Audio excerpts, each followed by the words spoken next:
Okay, well, just in the interest of time, since we only have an hour and a half together, I think we can probably get the ball rolling. So to introduce myself for anybody that I don't know who's with us today, my name is Elizabeth Soubelet. I'm the co-founder of one of the first B Corps in France called Ma Bonne Étoile. We make the mark squeeze. And I'm also a board member at the association B Lab France. And I'm happy to be your animator guide for today, as we say in French here, the guide. So here we are, and we're going to get things rolling because we're in the middle of still some special days about the SDGs. So we're going to hear an introduction from our precious Nayla about climate and B Corps and SDGs. Take it away, Nayla.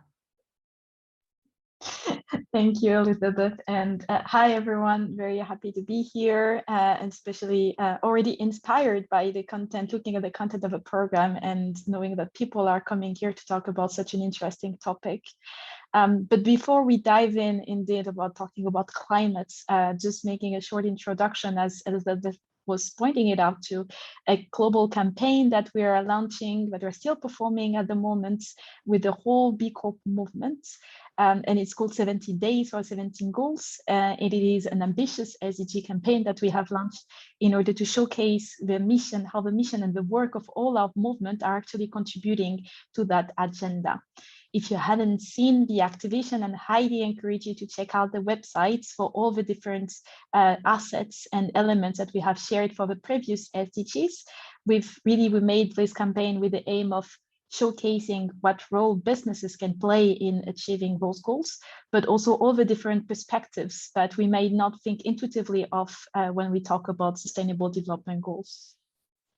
And before we go further again in details on that aspect, maybe some of you may not be so familiar with what we call SDGs or Sustainable Development Goals, which are some goals that have been defined collaboratively and in an unprecedented consultative way by the United Nations in 2015.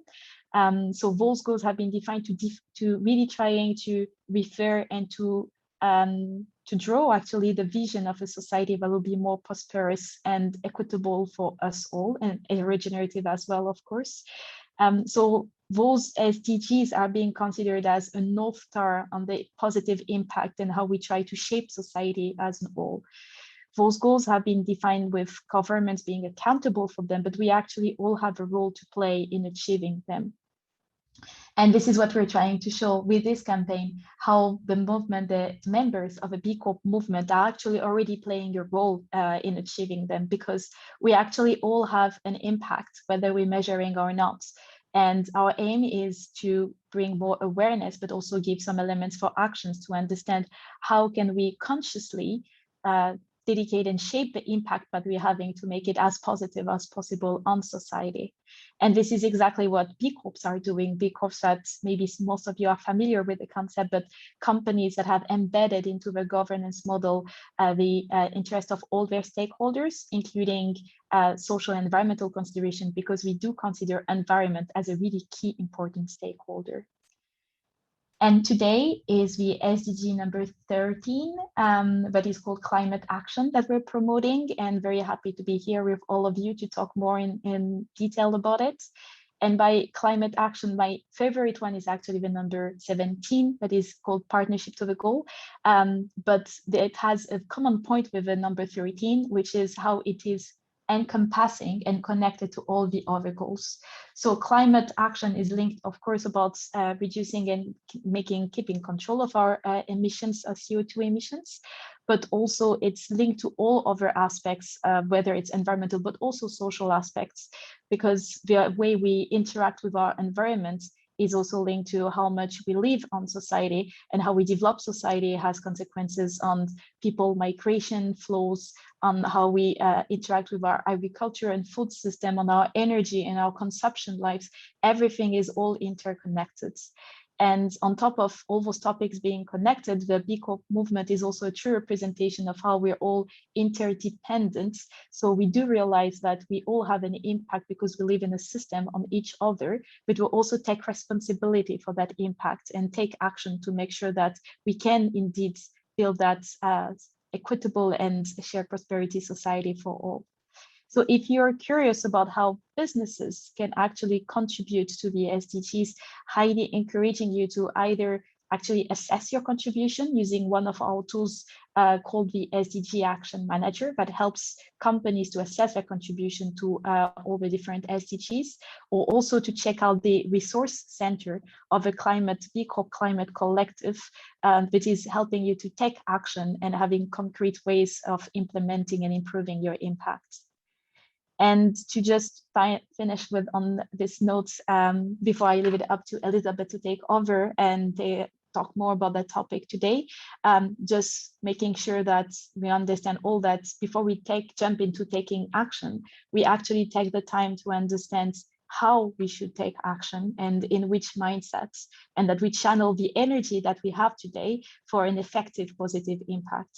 And that, in order to make that happen, I believe the really key element is to take a systemic approach, understanding again that everything is interconnected and that we have a role and an impact on other elements of our system, whether we're talking about the environment directly, the biodiversity, or other people that are also sharing this living system with us.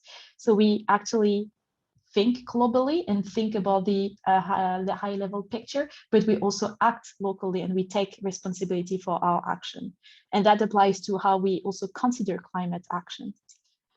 So thank you for coming here, and I will pass it on to Elizabeth to talk a bit more about the topic today. Thank you. Thank you so much, Naila, for telling us more about the interaction between the B Corp movement and the Global Compact's and the UN's SDGs.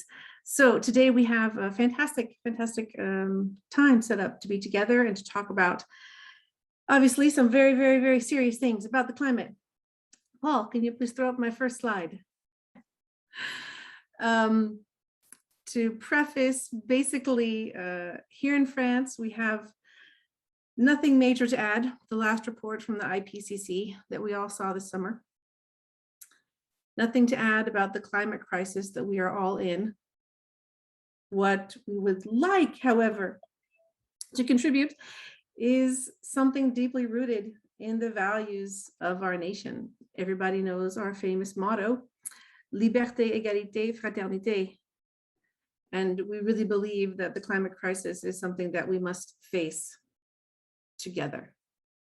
So facing it together, it makes me think very much about a famous quote from Dr. Martin Luther King that you may have also heard of, which is that we must learn to live together as brothers or perish as fools. And that's kind of something that rings in my ears a lot. He was obviously speaking in this case about segregation, but I think it applies very much also to the climate crisis. If we're not doing this together, if we're just trying to do this on our own, we're not gonna make it. We're not gonna manage. I don't know how many of you know Project Drawdown. It's a fantastic resource for climate solutions. So their executive director, Jonathan Foley, wrote an article, there we go, this summer, which was very interesting about neutrality. And he said something that really rang true for us in France, which is that without clear, robust, and scientifically sound goals, it's impossible to raise climate action to the level Earth needs. And unfortunately today, many net zero commitments, which once seemed a good idea, have become distorted and abused and largely meaningless. And none of us want that. When we began this journey together in the B Corp community several years ago, which we called Net Zero 2030, it was really about our planetary goal of net zero, and that's still the common goal, and that's still what we're all working towards. So today you will hear from different actors in France, from both inside and outside the B Corp movement, about how we envision climate action, the science behind our position on the use of the term neutrality, and what we have done and are planning to do together to contribute to our common goal of reaching net zero for Earth. So without further ado, I will pass things on to our first speaker, Ilaria, from the consulting agency Utopies, who is also the coordinator of the French Climate Collective. Thank you, Elizabeth. So hi, everyone. I'm very glad to give you an update on what's going on in France and share with you some of the community progress on climate action. So as some of you may already know, we've been working a lot in trying to bring the ambition and the high standards which are at the heart of this community within the current debate around corporate neutrality and the concept of net zero engagement. So we're trying to bring back to its original meaning the term of net zero, used by climate scientists to describe an atmospheric balance, so not companies, not countries, but the whole planet. And we've all seen how the net zero concept has become so distorted that companies can today make great climate pledge without actually reducing their emissions. So what the community with the B Corp community gives to this concept is a frame, asking companies to measure their carbon footprints, asking companies to define an action plan based on scientific targets. But what's the recent frameworks in France are challenging is the original concept of becoming net zero, of achieving carbon neutrality, of owning this title. And this is what we've been seeing with the Net Zero Initiative, but I will let César, the expert, present you this framework, but also the Ecological Transition Agency in France. So it is complex. This all neutrality concept is really complex nowadays in France and clearly under the spotlight. And recently, the French Climate and Resilience Act, which passed in July, brought even more confusion on the table. So the first version of this law prohibited any advertisement to claim that a product or service can be carbon neutral, while the version that passed in July gives space to claims based on certifications or European or French standards. So what we done in the B Lab side, well, we first opened the talk with all the B Corps in the climate working group. We are trying to capture the feeling of the B Corp facing these definition revolutions, if I can say. And we try to translate in a B Corp language the scientific concepts, working on the corporate communication. But not only, what we want to try to do is also working on the effort behind the title, behind the claim, and this is the climate strategy. Now, today in France, almost 30 companies signed the Net Zero 2030. A part of it have a carbon footprint, and a part of it have already published an action plan. And what we want to do now is to, and I take this opportunity to announce it, we'll launch a collective action, which is something that we know works very well within the community. Thanks to one collective action, 10 small companies have now their first carbon footprint, and I'd like to thank you to Valou for their advisory in this collective action. Now what we want to do is to focus on the strategy. So in the first pillars of the neutrality scheme, working really on the action. And we have the chance that to this year the ADEME, which is, as I told you before, the Ecological Transition Agency in France, in cooperation with the CDP, published the first ever framework that gives a frame to the process of developing a climate strategy. We had a methodology to estimate carbon footprints. We have methodology to fix science-based targets, but we didn't have anything that bring this all together, set the steps, gives tools, and ensure that the climate strategy is ambitious enough. So we'll launch this collective action.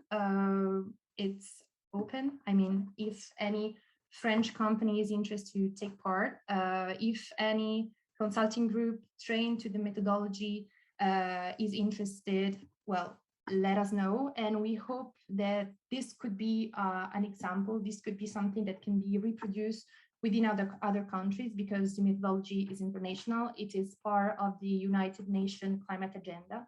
So I guess this would be very interesting. So if someone has any doubt, questions, do not hesitate to reach us out.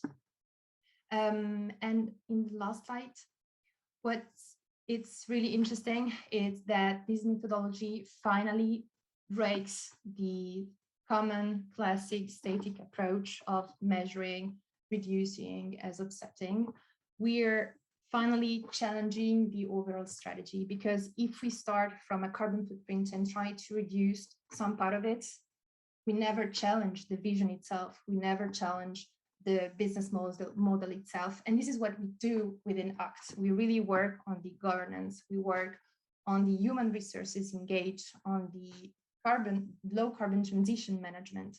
And I hope this will interest some of the French B Corps, some of the international B Corps.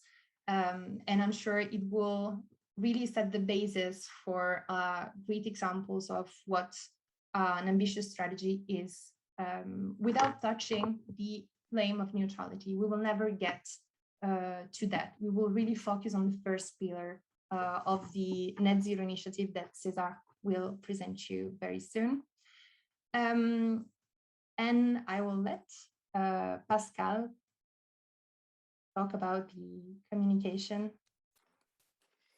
Thank you. Thank you. Thank you, Ilaria. Thank you, Elizabeth, for this introduction.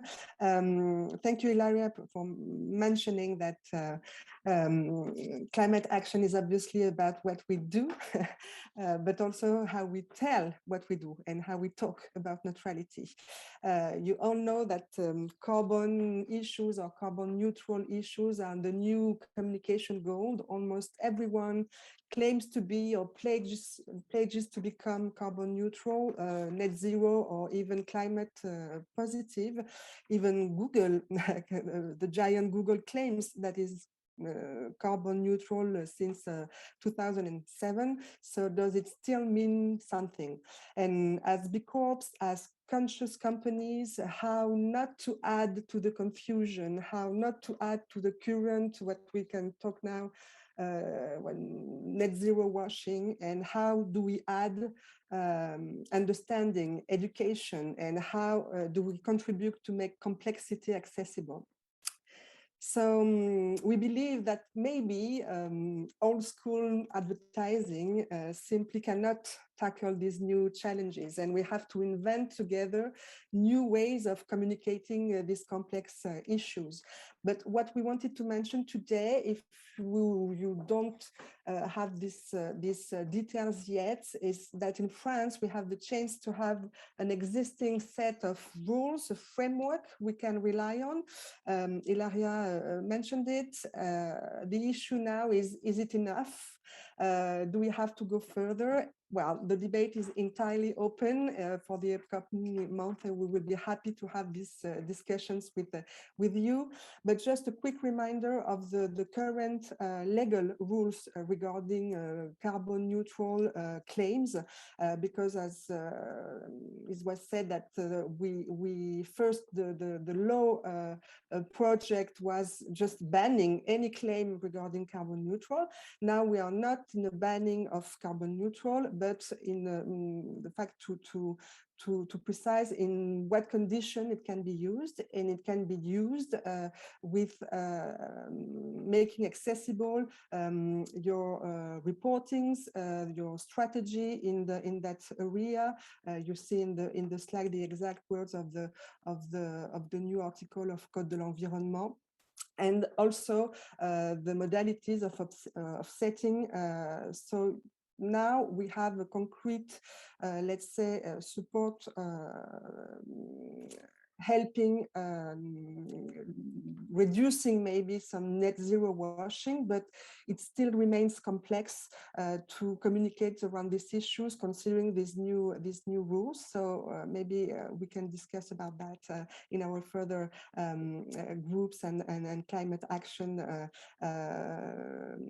meetings. And just to remind you, because I'm a member of the French jury of ethical advertising, remind you that there are a set of ethical deontological rules that need to be let's say respected, and I wanted just to underline the dispositif complex, the complex devices, because carbon neutral issues are depending on that specific point. Paul, if you can move to the next slide. Also saying that we have to include in any communication to the public some educational materials, some documentation about the carbon neutrality strategy, etc. So this means that when you are carbon neutral on an advertising or something like that, it has to go much further in the way we communicate about neutrality, and we believe that we have to invent again new ways of communicating this. I'm going to put in the chat the link of this text, and if you have any question about it, it was just a quick reminder of the set of existing rules, and obviously as I said, it's how we contribute to make them evolve as B Corps and conscious companies.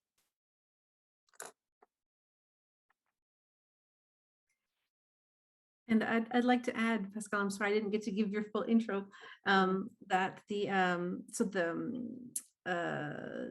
French Agency for Ethical Advertising has existed since 1935, so it was quite something that came quite early to France, and their set of guidelines about sustainability and communication are really excellent. I'm not entirely sure what exactly exists in other countries that's comparable, but I've often used it in my own business, and they're really well thought out, and very clear for anybody who works in marketing or communication.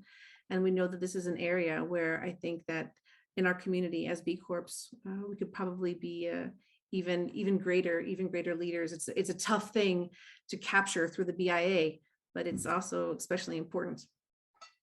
Thank you, Elizabeth.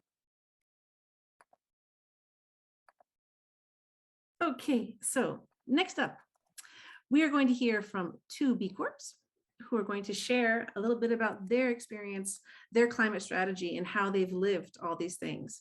And the first person we're going to hear from by video. He couldn't be with us today, but he sent us his testimonial. Is from Florian, who is the sustainability manager for Picture Organic Clothing. Hi everybody, I'm Flo from Picture. Thanks a lot for the invitation. Unfortunately, I couldn't join today, but I wanted to record this small video to share with you our vision at Picture when it comes to the role of companies in the fight against climate change. So first of all, a few words about us. We are a French textile brand. We are making clothing for snowboarding, skiing, surfing, and the outdoors. We've been a B Corp certified company for almost 2 years now. So let's say that we are a kind of very, very, very small Patagonia, more or less. So that was just for a short introduction. Now I'm going to talk more about climate actions, just to explain what we do and how we try to listen as much as possible to experts, climate scientists, IPCC scientists, energy engineers, specialized consulting companies, think tanks, etc. Based on what they say, based on their conclusions, recommendations, publications, we have identified 5 big pillars for a clean, realistic, and challenging climate strategy, at a global scale, but that we can also implement at our scale, which makes this strategy very interesting. So those pillars are carbon accounting, energy transition, so moving away from oil, coal, natural gas, so fossil fuels, and push for low carbon energies. Pillar number 3, sobriety. It means reducing the energy need, because we need to understand that a proper energy transition will never be achieved if we don't reduce the energy need in the same time. So this sobriety pillar is systemic, very political, and will definitely question our economic model. So synonym of sobriety can be degrowth or post-growth, for example. Pillar number 4, increasing the capacity of natural carbon sinks. And the last one is about technologies to capture carbon. So that's a global roadmap for reaching carbon neutrality at the world scale. What I try to do as picture is to implement them for our own climate strategy. And actually that would work as well for any kind of company, for also a state, for a city, for example. So that's what I clearly like about that vision. It's not ours. I'm not an expert. We are just a textile brand trying to improve what we do. So I guess the least we can do actually is to listen to experts and implement what they say, but at our scale. Well, there is just the last pillar, carbon technologies, that does not really fit with our activity. Also because at a global scale, I don't really trust in a miracle from technologies. So of course, we will stay aware of innovations like, for example, making polyester from CO2. But yeah, it's not really part of our strategy, and I don't want to take too much time about that. All right, so let's move forward. First pillar, carbon accounting. We did a carbon footprint with Quantis last year, and now we work with Sweep, which is a new B Corp certified company, by the way. So understanding and mapping our emissions, tracking the carbon where it's located, measuring what we can reduce, what kind of actions can be positive or negative carbon-wise. All in all, Sweep is your tool for measuring, reducing, contributing, and act for climate. So also, just so you know, picture is 15,000 tons of CO2. So in 2019, so 2 years ago, it was that number. 84% of this impact, carbon impact, is located for the manufacturing of our products. So a textile supply chain made of raw materials extraction, spinning, weaving, dyeing, finishing, assembling. Transportation is only 4% of our impact, which is quite counterintuitive because we are distributed in 40 countries, but that's the reality of our impact, and it makes a perfect transition to talk now about pillar number 2, energy transition. So moving away from fossil fuels, especially when it comes to our supply chains, our main ones, Turkey and Taiwan. In Turkey, we make organic cotton products, so lifestyle products. And in Taiwan, we make our outerwear, technical jackets, technical pants made of recycled polyester. What we need to understand, that's very important, in the textile industry, when it comes to carbon emissions, when it comes to energy transition, it should be all about electricity and heat creation. Forget about materials, forget about packaging, not forget about them, but we need to change the way we work on serious topic, very serious ones, instead of pushing too much for the classic topics of this industry. So yeah, I clearly say that it's all about machines, spinning, weaving, dyeing machines that you need to power with electricity.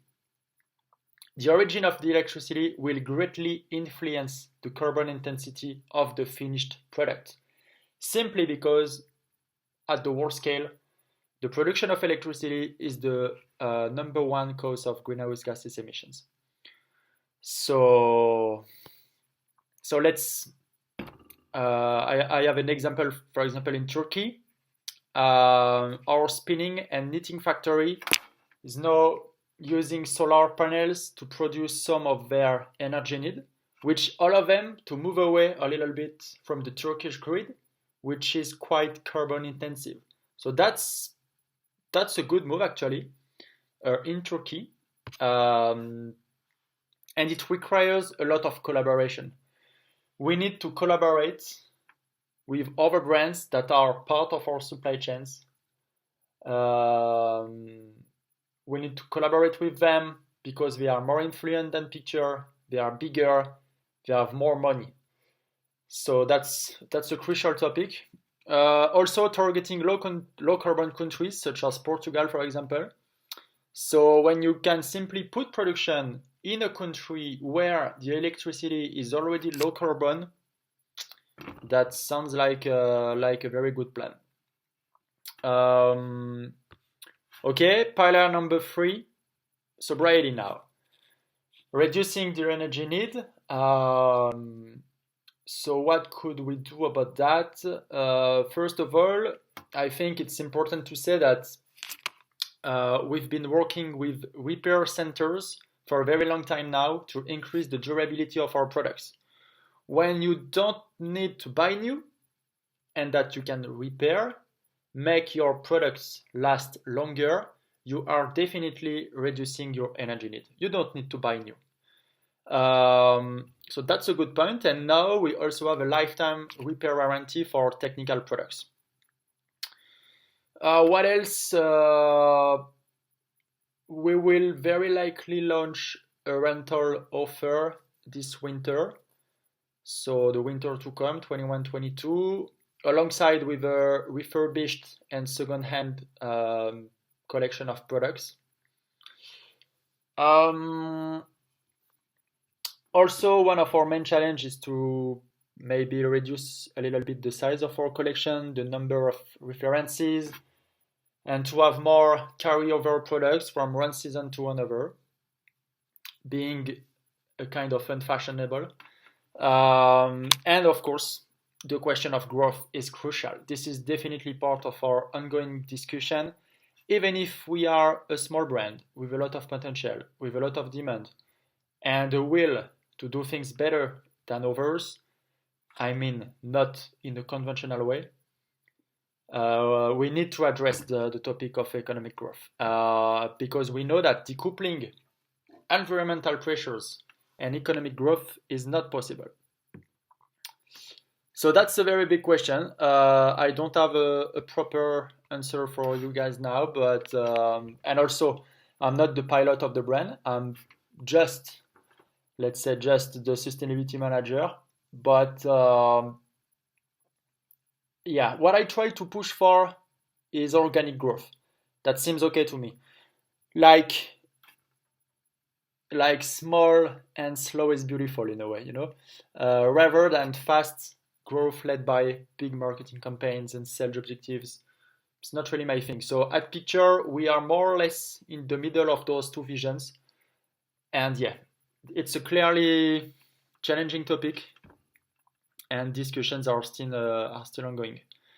Also part of this sobriety pillar, the topic of 4 work days per week. We are exploring this. Also exploring stuff like the gross national happiness, like in Bhutan, for example. It's like an accounting based on several indicators: carbon, quality of life, biodiversity, economy. Well, we could talk forever about that, but let's move forward with the last pillar, our contribution to carbon neutrality and the way we can increase the capacity of natural carbon sinks to capture carbon. So clearly I'm in phase with the Net Zero initiative and with l'ADEME. So I'm not going to talk that much about that. César, the Carbon Cat, will do it much better than me.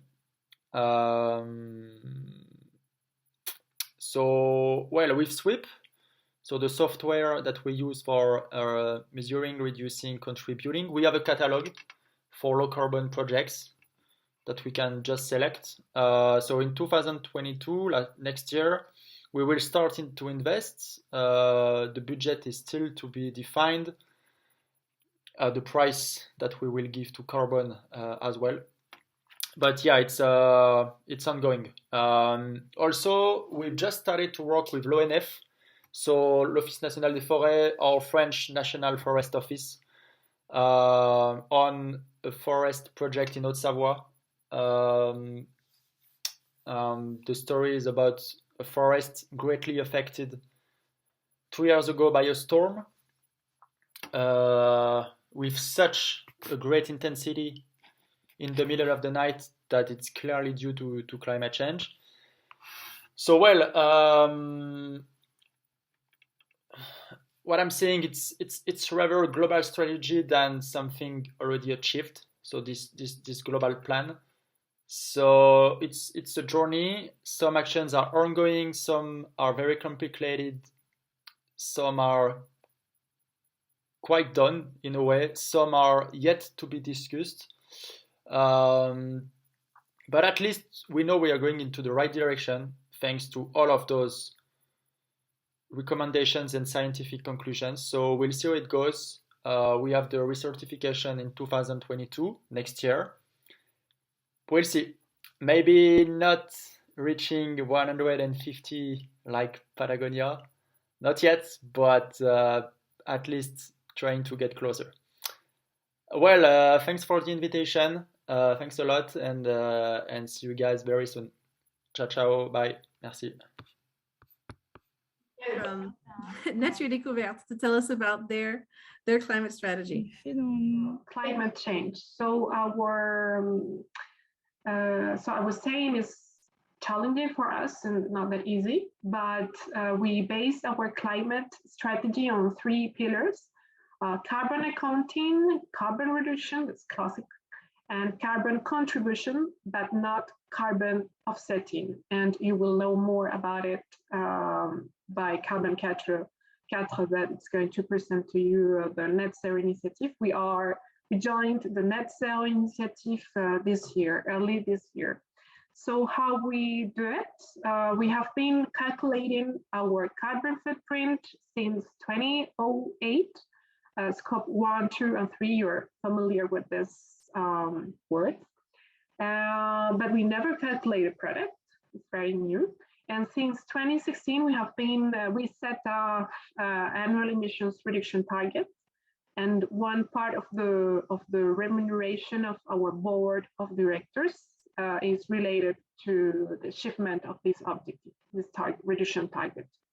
We also participate to the ACT initiative, and we learned a lot. So I definitely recommend to you to participate. And we have implemented since then a number of actions to reduce our emissions, but mainly in our energy consumption, the kind of electricity or energy we consume, and the transport of our products. So we are 100% renewable electricity, 100% biogas in our facilities. But as you can imagine, this is not enough.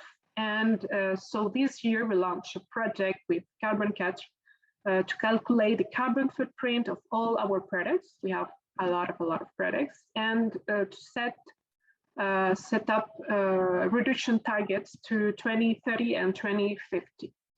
And the first results, we just have the first results last week, show us without any surprise that about 70% of our impact comes from our products, and that we may reduce or divide our carbon footprint impact by 4 to 7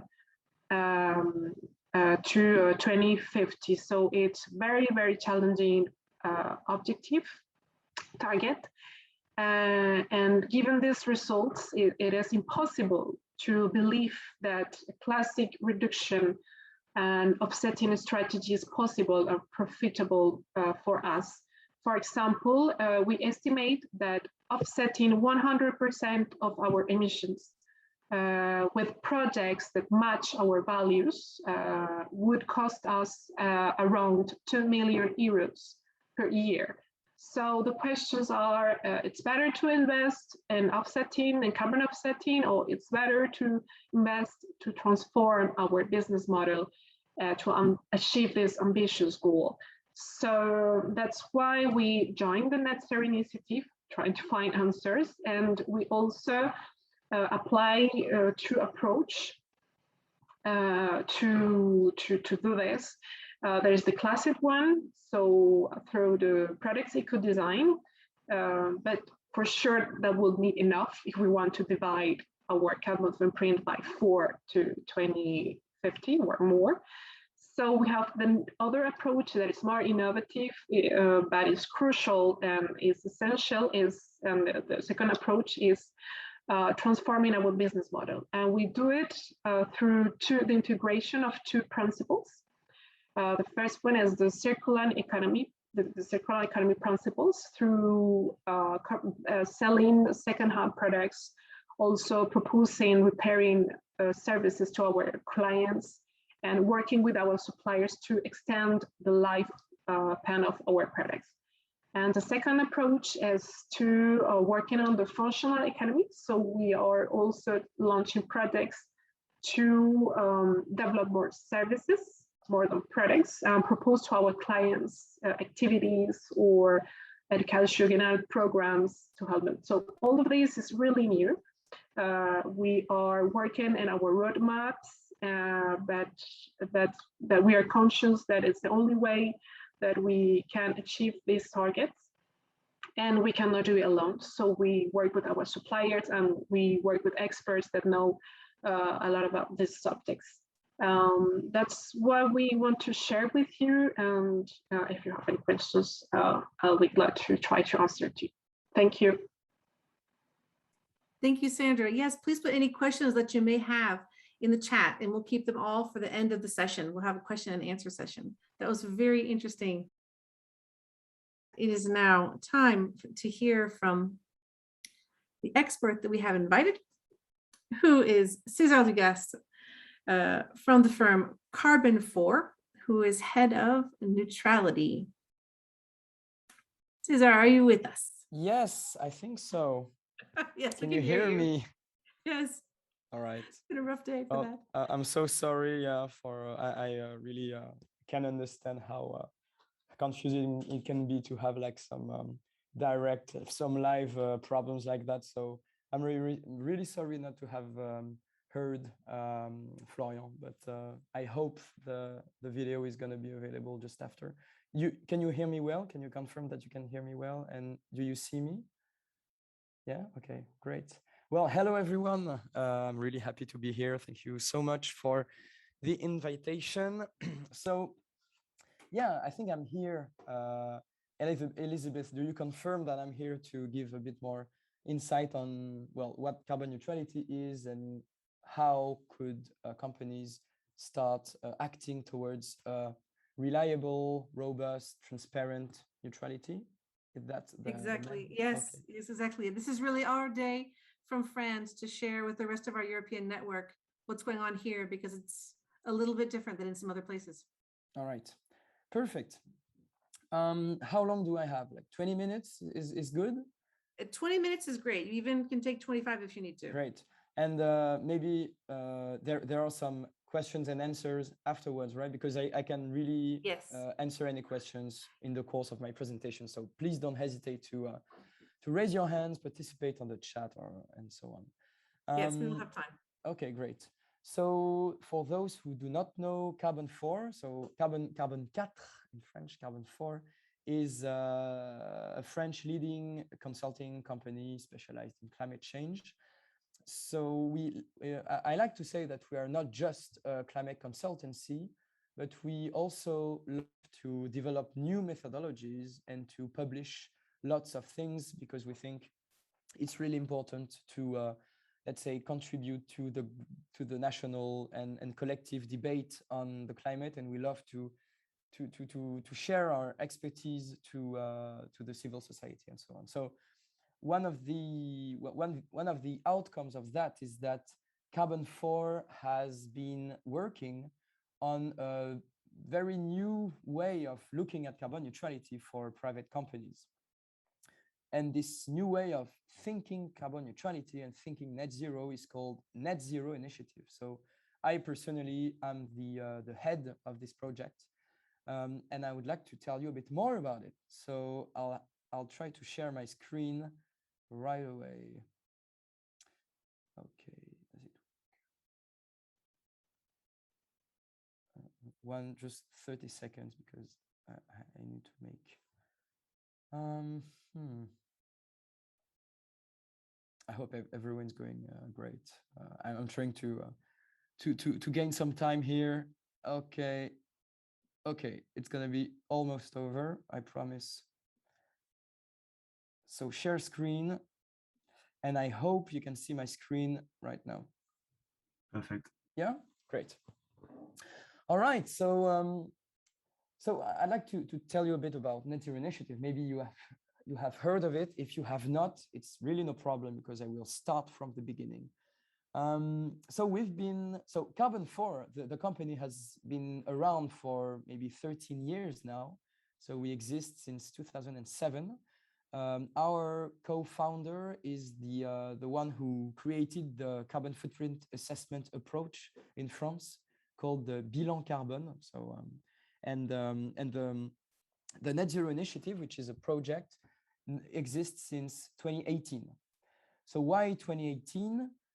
It's because it was a time where carbon neutrality claims and net zero claims started to be more and more around and more claimed by lots of companies. And what we saw at the time was that lots of these claims were complete greenwashing and complete bullshit.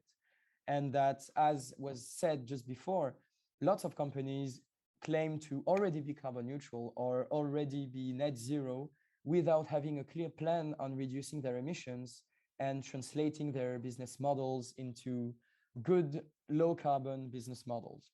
So we thought a bit, and we decided to really focus on this question of what is carbon neutrality for a company and what should it be? What would be the questions that a company should ask itself to have a great climate plan that is radical and ambitious and completely aligned with climate science. So we have worked with various people. We have had the chance to work with companies first that are our sponsors. So Sandra, that just gave the speech just before me, is part of the game with Nature et Découverte. But we also have various companies from various sectors. And we also had the chance to be supported by the French Ministry of Ecological Transition and also the French Environment Agency, ADEME. And along with this business side, we also have an expert side, and we have the chance to work with fascinating people from all over the world that help us define the best framework that could be imagined. So we have people from the Oxford University, the WRI, people from the New Climate Institute in Germany, Carbon Market Watch in Belgium, Climate Analytics in London. We have the UNFCCC also. So all these people are, of course, not completely, not necessarily embracing everything we say, but they help us answer the right questions, actually. So I can give you a bit of a presentation of what the outcome of that work was and what we actually decided to advise to companies in terms of carbon neutrality. So what we did was starting with the very starting point, which is climate science. Okay, so our very first step was to wonder, okay, so there are various net zeros around the world, but there is just one net zero definition that is compatible with climate science. And this net zero definition is the definition of global net zero. Okay, so the IPCC in 2018 published the special report for 1.5 degrees, and they clearly stated that carbon neutrality is the moment where your emissions at a global scale are balanced by the sinks at a global scale. So the neutrality goal is basically one condition to stabilize the temperature. So it's like, you can see here that I have a small drawing. It's supposed to represent a bathtub. So the atmosphere is some kind of a bathtub. Okay, so the amount of water is basically the amount of CO2 that we have in the atmosphere. The more CO2, the more global warming. And so the only chance you have to stop the catastrophe of making your bathtub overflow is to balance the tap, which are the emissions, and the sink, which are the carbon sinks like forests or soils. So there is something really important to understand, is that we should act on two different levers to get to carbon neutrality: reduce emissions and develop carbon sinks in parallel. So this is a very radical ambition. It requires radical transformations on every sector. You can see here that the only way to reach carbon neutrality is to really, really rapidly cut emissions everywhere, and in parallel to develop carbon sinks. So the IPCC is really clear about that. We cannot reach carbon neutrality without drastically reduce our emissions. So this is quite clear from climate science. And then the question the private sector is desperate to ask is that how should they contribute to this collective goal? What are the companies' role towards this collective goal? So this is where we start having an answer, which is the Net Zero Initiative answer on this. And our answer is that if we consider that the top priority is to both reduce global emissions and develop carbon sinks, then a company can do three things. The first thing it should do, of course, it's the most important, is to reduce their own emissions. Okay, so it's basically managing the company's carbon footprint. This is the most important thing to do. But there is a second thing a company can do to contribute to reducing global emissions, is to what we call avoid emissions, which are helping others, wherever they are, reduce their emissions. We will see later what it means. And then there is the third and last way for a company to contribute to global net zero is to contribute to the development of carbon sinks. So to help enlarge the sink. So here you can see that we have three distinct and independent pillars. Okay, there is no need to add or subtract anything. We just have three indicators that need to be managed in parallel. So if we start diving into each of the three pillars, A, B, and C, here is what you get. So this is just a bit more detail on the previous slide. So what do you have on pillar A? As I said, you have what you do on reducing our direct emissions, which is called scope 1, but also what you do to reduce indirect emissions, which is called scope 2 and 3. So basically, this is very well known. This is managing and reducing our carbon footprint. As for pillar B, you have different ways to do it. Either you say that you want to contribute to decarbonizing your customers, which means that you need to sell low carbon products that will replace more carbon intensive solutions in your client's home or life. But you can also decide to pay for developing carbon projects that will reduce or avoid emissions. This is called basically offsetting, but we prefer to call it contribution, because we think it's much more correct to say that this is a financial contribution to reducing others' emissions than something that helps you be magically carbon neutral. And thirdly, for the pillar C, companies' contribution to carbon sinks development, you have either the chance to have direct and indirect removals inside of your value chain that you will have to develop. If you are, for example, in the forestry sector or agricultural sector, you have lots of carbon sinks in your value chain that you need to develop. But you can also decide to act outside of your value chain through the financing of removals projects.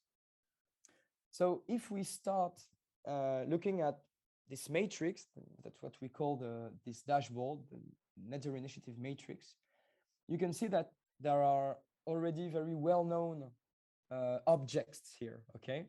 The first very well-known object that you might know already is what you call the Decarbonization Strategy. So basically, it lets you make a carbon footprint assessment thanks to the greenhouse gas protocol or the ISO carbon calculation. It invites you to set a science-based target on this to reduce your direct and indirect emissions. And as Ilaria said just before, there is also ACT here by CDP and ADEME that helps you understand and act toward your actual decarbonization. So everything here is at the service of your pillar A, which is reduce your emissions. And I have to repeat it, it's the absolute priority, okay? You need to decarbonize, we all need to decarbonize. There is no way we can use any offsets or magical solutions. It's just pure decarbonization that's at stake here. Then let's continue. There is decarbonization strategy. Then here you have a row here that I did not call offsetting, but that I called financial contribution, because here is it's no less than purchasing carbon credits and accelerating the transition. So here we count everything the company does to support reduction or avoidance or removal projects outside of its value chain. And we shift from offsetting to contribution because there is no zero here. There is no offsetting, there is no netting. There is just a display of your financial contribution to accelerating the movement. Let's continue. Here you have your removals inside the value chain. And here the WRI and the GHG protocol help us calculate what you do and how you have to act here. And then to finish, here you have this last category, which is how you help as a company your clients decarbonize thanks to your company's low carbon solutions. And this is very important because here you can see that in order to be fully aligned with the net zero principle, the global net zero goal, your company also needs to maybe reinvent itself and ask itself the question of, do my products and services contribute to a net zero world, actually?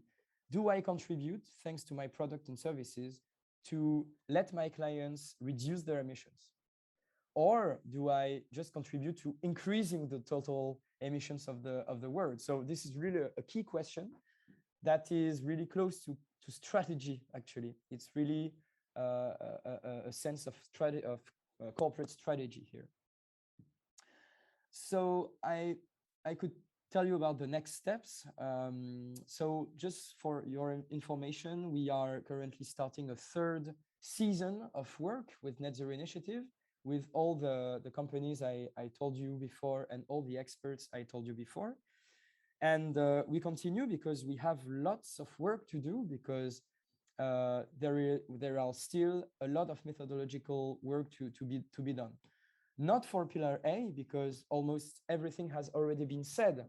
We already have the carbon footprint assessments, methodologies. We already have the SBT initiative, and we already have ACT that gives you a score for your decarbonization. So the work needs to be done on Pillar B first, and precisely on how to calculate your avoided emissions. You might have, as a company, wanted to calculate your avoided emissions, and you might know that it's really, really difficult to have a robust and transparent methodology. So what we are trying to do this year is to try to give some rules on 3 sectors to see how we can rightly calculate them. And we also want to help companies set themselves a target on their contribution to decarbonization of other people. And for pillar C is basically the same. We would like to set some rules to calculate your sinks inside your value chain, and also set a target for the company's contributions to removal, which is the question of every year, how much carbon sinks do I have to develop to be compatible with the Paris Agreement? And so I'm about to finish here. So what I can say is that B Lab is more than welcome to contribute to our work, because you are a lab, you think, and you have great ideas. So we have to find some opportunities to contribute together. As for companies that are B Corp, you can start right now to try to adopt a net zero initiative compliant climate strategy, and ask yourself the question of, do I have a decarbonization plan? Do I have a contribution plan? Do I develop carbon sinks inside my value chain? And do I sell solutions that are decarbonizing my clients? So everything, all these questions, you can already ask themselves for you. And you can be helped with the Net Zero Initiative Framework, which is a document that is available online, that was published 1 year ago, and that could help you on all of these questions about carbon neutrality. Thank you. Thank you so much, César. That was fantastic. I don't know how many people in our audience had already heard of the Net Zero Initiative. We definitely knew it in our working group, and it had a huge effect on us when we heard about it. But I hope that everyone else, particularly from outside of France, who'd never heard of it, will look into it deeper and learn about how it works more specifically. Everything exists in French and in English, I know, so it works really well. So here we've hit the question and answer portion of our program. Please feel free to write any questions that you have in the chat, and everyone who's here, César, Sandra, Ilaria, Pascal, will answer them. I'm sure that someone has a question.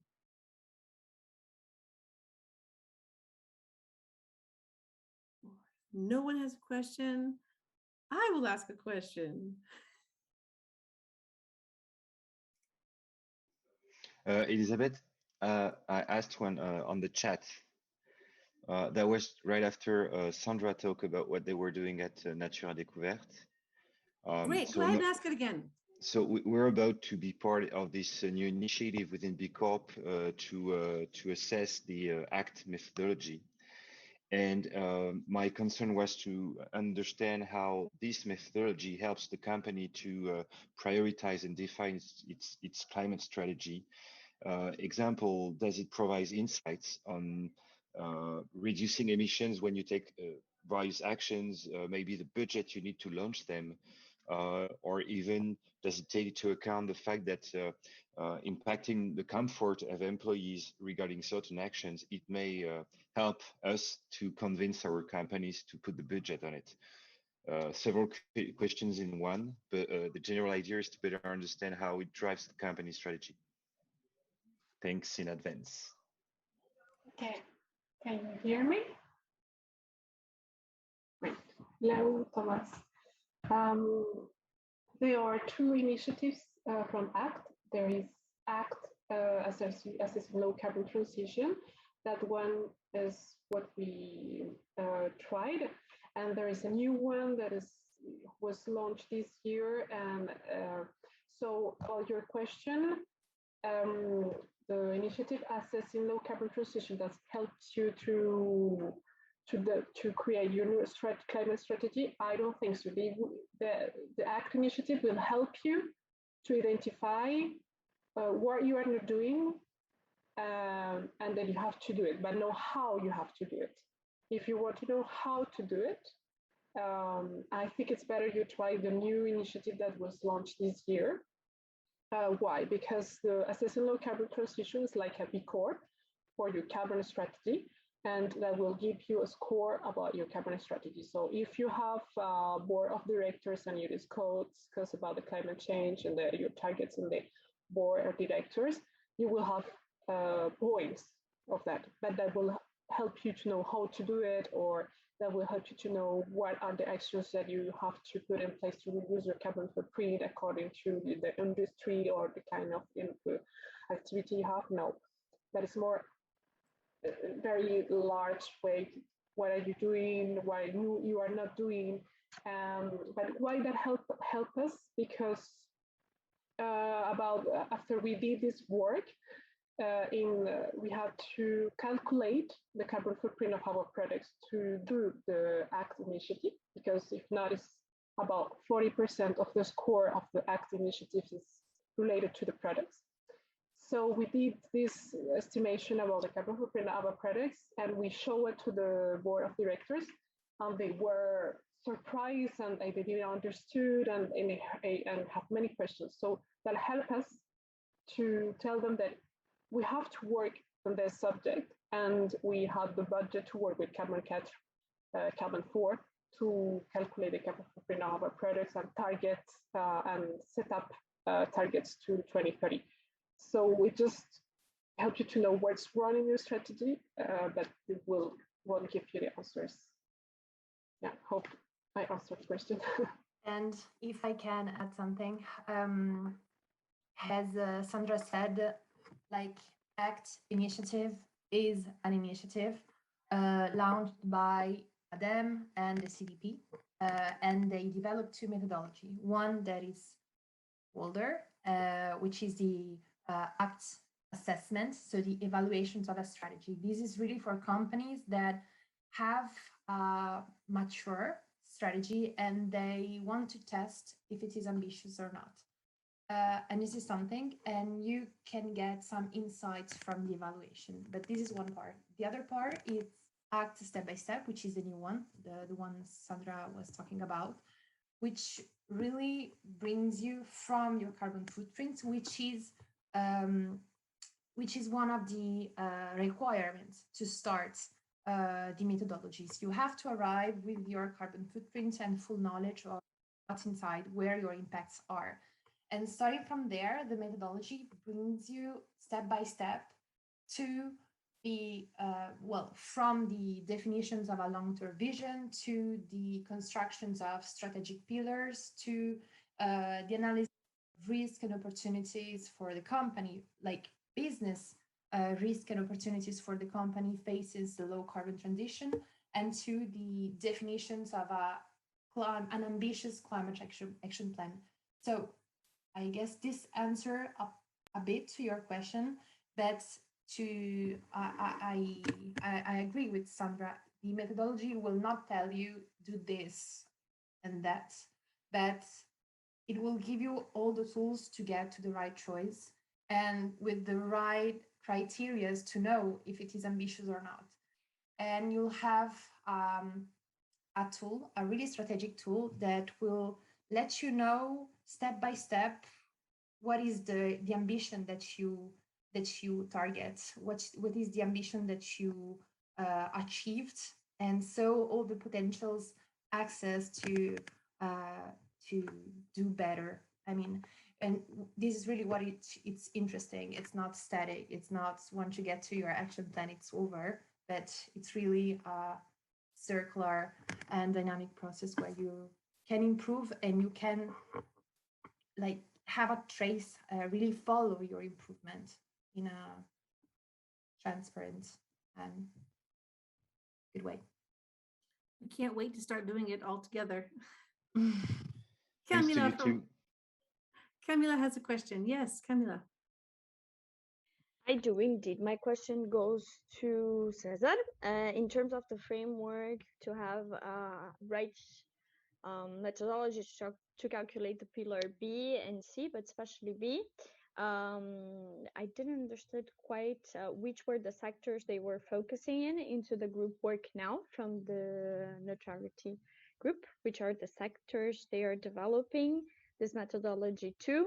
And the second question is there a timeline already, ambition for this? And what is the goal of the movement of the neutrality, if it is to make it an open source tool, or if it stays in the framework of a consultancy? thanks for the question. So yeah, I didn't quite, I didn't give the names of the sectors actually.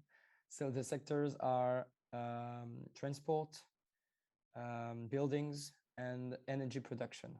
So for each of these three sectors, our purpose is to propose some rules to calculate baselines and to give some rules to say for, let's say, 5 to 7 very famous types of solutions on each of the three sectors. For example, I don't know, home insulation for buildings, or low carbon mobility like bikes for the transportation sector, to give some rules to how to calculate avoided emissions, how to create the baseline, and how, maybe if we can manage to do it, how to set a target for long-term strategies. As for the timeline, well, we're just starting the work for both measurement and target setting. What we want to do is to to release a report on March 2022. So in like 6 or 8 months now. And it's going to be open source, because we do not want it to be completely just for consultancies. So we want it to be as public and shared as possible. And I think one last question, if it is okay to follow on.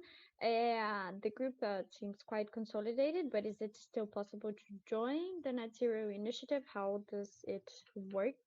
And maybe it would be nice to understand how the collaboration with the B Corp community that it's already engaged into the thematic is.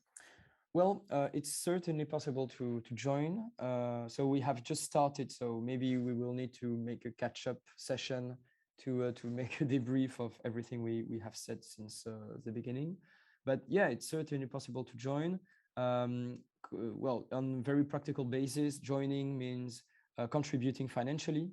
So we have different prices depending on the size of the company, and also to attend some sessions, some methodological sessions.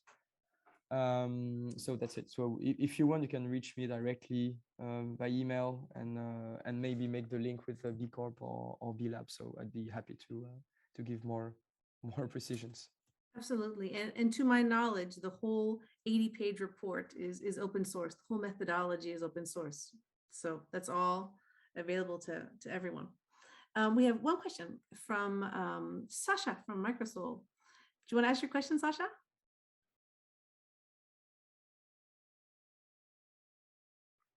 Or I can ask it. The question is, how, as a low carbon project developer, can we educate our prospects on global neutrality without compromising a potential partnership? So I'm guessing this is kind of more on that communication line of, you know, these people were really hoping to be carbon neutral, and now what do I sell to them? Mm-hmm. So I'm sorry, Sasha is from Microsoft. Yes. So the project developer in South America? Is that so? Because if so, we are currently discussing with Microsoft on how to communicate with our clients on carbon neutrality when you are a project developer.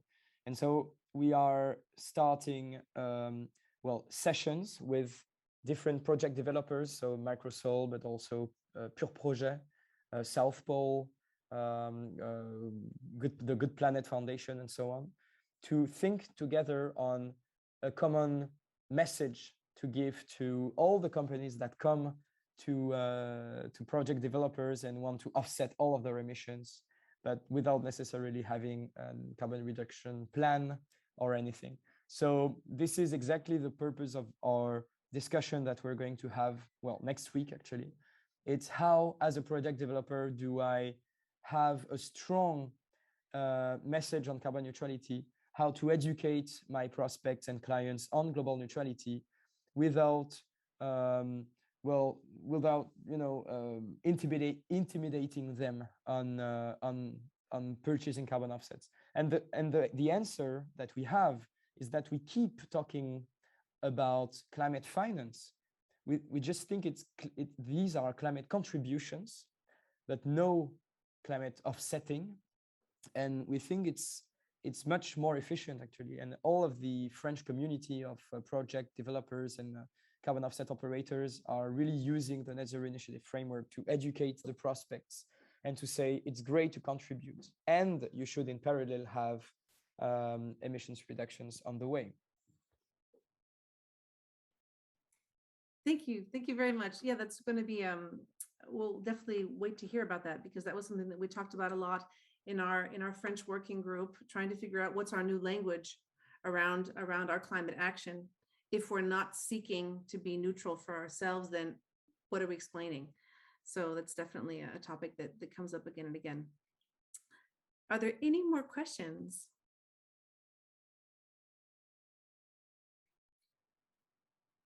And if no, then I want to take a moment to thank everybody who joined in. Oh, yeah. Excuse me, can you hear me? Yes. Yes, we can hear you. I've got a question to people who are working in companies right now who might be client of Carbon4 or any other consulting firms. My question is, how do your company came to the point to be really well interested about the climate issue and not too much focus about the the economic race to make your company perform? Because I've got the feeling that a lot of people here are really enthusiastic about this issue, but it sounds like we will do it if we've got time and money. And how, I mean, is it a bottleneck that you have to be comfortable enough on your sector to care about this, or is there many incentives other than just being comfortable and caring about the issue to just try to fix some stuff about the climate issue and the carbon the carbon footprint of your company, try to optimize that and so on and so on? So I don't know if anybody else wants to answer this one. I can give you my personal opinion, Benjamin, about what are the carrots? What's pushing us to do this? Well, I think it's just the fact that, you know, that our planet is on fire. We all know today that there are actually some impediments in the other direction. I don't know how many are aware of different lawsuits going on under the Energy Charter Treaty, but those are companies suing countries who passed laws to protect the environment, which then led to a loss of profit for their company, quite often in these cases, oil and gas drilling companies. So, you know, the rules of the game are still monopoly, and some people are trying to do it differently because we believe that otherwise, you know, we won't survive. But I'm not sure I'm aware of any other specific incentives other than, I mean, each country adapts things differently. In France, there are definitely some incentives to decarbonize. You can receive special loans, you can receive, the government will even pay for part of some things that you might do to reduce your emissions. But I don't know if anybody else has anything to add on that. We're exactly at 5:30, so this is like, you know, sticking your finger in, you know, whoo, a big subject. But it's you bring up a good point, which is what is pushing us to do this. Anybody else have anything they want to share there?